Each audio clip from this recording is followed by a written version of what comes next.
আল্লাহ তাআলা আমাদেরকে সরাসরি সামরিক ট্রেনিং শক্তি নেয়ার জন্য ঘোষণা দিয়েছেন।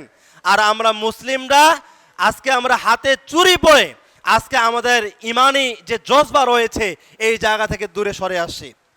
আমাদের বাংলাদেশ সরকারের উচিত হবে প্রত্যেকটা মানুষদেরকে সামরিক প্রশিক্ষণ দেয়া।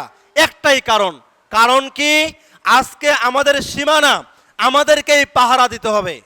আমরা আজকে সীমান্ত বর্ডার এলাকার মধ্যে রয়েছি। ভারত যেখানে বলে দিয়েছে এই রংপুরটাকে তাদের অঙ্গরাজ্য তৈরি করবে, এটাকে তারা গ্রাস করবে, এই রংপুর বিভাগটাকে। এই রংপুর বিভাগের মধ্যে আমরা দিনাজপুরে পড়ি। আমরা যদি রংপুর বিভাগের মানুষেরা যদি আমরা সামরিক প্রশিক্ষণ না নেই, আমাদের খবর আছে। আমাদের পাশেই বর্ডার, আমাদের আগে খবর আছে। কিভাবে খবর আছে এটা বলে বোঝাতে পারবো না, সামনে বুঝবেন কয়েকটা বছর পরে ইনশাআল্লাহ। আজকে আমাদের বাংলাদেশের আকাশে আর্জেন্টিনার পতাকা, ব্রাজিলের পতাকা আমরা টাঙাতে পারতেছি এই বিশ্বকাপ, ওয়ার্ল্ড কাপ, এই খেলাধুলার জন্য। অথচ কালিমার পতাকা টাঙালে এখানে বাধা আসে। মুসলিম রাষ্ট্র, এটাই কি মদিনা সনদ? এটাই কি মদিনা সনদের নিদর্শন? এটাই কি আলামত? আমাদেরকে মূল জায়গায় ফিরে আসতে হবে।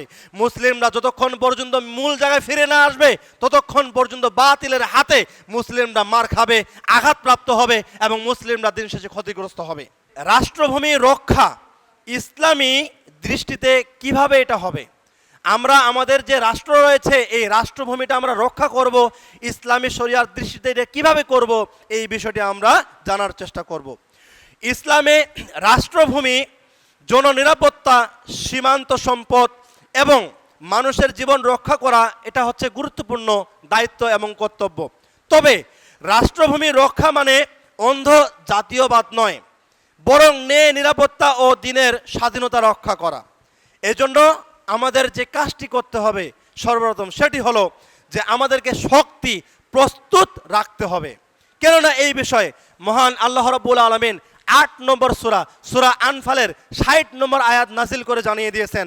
মহান আল্লাহ রাব্বুল আলামিন বলেন, তোমরা কাফিরদের মোকাবিলা করার জন্য যথাসাধ্য শক্তি ও অর্শ বাহিনী প্রস্তুত রাখো। বলুন সুবহানাল্লাহ। আল্লাহ তাআলা আমাদেরকে সরাসরি সামরিক ট্রেনিং শক্তি নেয়ার জন্য ঘোষণা দিয়েছেন। আর আমরা মুসলিমরা আজকে আমরা হাতে চুরি পড়ে আজকে আমাদের ইমানি যে জজবা রয়েছে এই জায়গা থেকে দূরে সরে আসছি। আমাদের বাংলাদেশ সরকারের উচিত হবে প্রত্যেকটা মানুষদেরকে সামরিক প্রশিক্ষণ দেয়া। একটাই কারণ কি, আজকে আমাদের সীমানা আমাদেরকেই পাহারা দিতে হবে। আজকে দেখেন না আমাদের পার্শ্ববর্তী নাম করা বন্ধু রাষ্ট্র, যারা নাকি আমাদের বন্ধু, তারা কি করতেছে? তারা আজকে তাদের রাষ্ট্রের মানুষগুলোকে রাতের অন্ধকারে বাতি নিভিয়ে দিয়ে তারা পুশ ইন করতেছে না? পুশ ইন করতেছে, আমাদের রাষ্ট্রের মধ্যে তাদের মানুষগুলো ঢুকাচ্ছে। এমনিতেই তো রোহিঙ্গারা বাংলাদেশে ঢুকে বাংলাদেশের অবস্থা খারাপ হয়ে গেছে। বিশ্ব রেকর্ড তো আর করতে পারলো না, গ্রিনিস ওয়ালে বুকে নাম লেখাতে পারলো না, নোবেলও তো আর পাইলো না। কোনো লাভ হলো না এগুলো করে, যেহেতু আল্লাহ চায়নি বিদায় হয়নি। কিন্তু আজকে পার্শ্ববর্তী রাষ্ট্র তারা কি করতেছে? তারা আজকে পুশ ইন করতেছে। আজকে বিজিবিরা এখানে পাহারা দিতেছে। আলহামদুলিল্লাহ, তারা তাদের সীমানা পাহারা দেওয়ার জন্য তাদের বুক পেতে দিয়েছে। আসো গুলি করো, আমি আমার এই 1 ইঞ্চি মাটি তোমাদেরকে দিতে দিব না। 1 ইঞ্চি মাটি আমি তোমাদেরকে দিতে দিব না। এবং বিজিবিদের একটাই কথা হচ্ছে, আপনাদের যখনই ডাকা হবে, যখনই বাঁশি বাজানো হবে, বাঁশির আওয়াজ যখন কানে যাবে, আপনারা সবাই এসে আমাদের সাথে তাদের বিরুদ্ধে লড়াই করবেন, ঝাঁপিয়ে পড়বেন। আমি বলেন এই কথা, মিডিয়ায় বলেছে, আমি শুনেছি, সেই কথাটা আমি কপি করে হুবহু বললাম।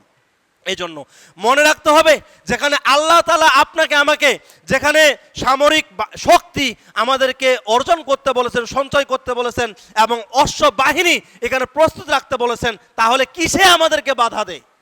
আজকে আমাদের বাংলাদেশের আকাশে আর্জেন্টিনার পতাকা, ব্রাজিলের পতাকা আমরা টাঙাতে পারতেছি এই বিশ্বকাপ, ওয়ার্ল্ড কাপ, এই খেলাধুলার জন্য। অথচ কালিমার পতাকা টাঙালে এখানে বাধা আসে। মুসলিম রাষ্ট্র, এটাই কি মদিনা সনদ? এটাই কি মদিনা সনদের নিদর্শন? এটাই কি আলামত? আমাদেরকে মূল জায়গায় ফিরে আসতে হবে। মুসলিমরা যতক্ষণ পর্যন্ত মূল জায়গায় ফিরে না আসবে ততক্ষণ পর্যন্ত বাতিলের হাতে মুসলিমরা মার খাবে, আঘাতপ্রাপ্ত হবে এবং মুসলিমরা দিন শেষে ক্ষতিগ্রস্ত হবে। আমাদেরকে সীমানার অতন্দ্র প্রহরী হতে হবে। এই বিষয়ে হাদিসের মধ্যে আসছে, সহিহুল বুখারীর 2292 নম্বর হাদিসের মধ্যে আসে রাসূল ইসলাম বলেছেন, আল্লাহর পথে একদিন সীমান্ত পাহারা দুনিয়া ও তার সব কিছুর চেয়ে উত্তম। বলুন সুবহানাল্লাহ।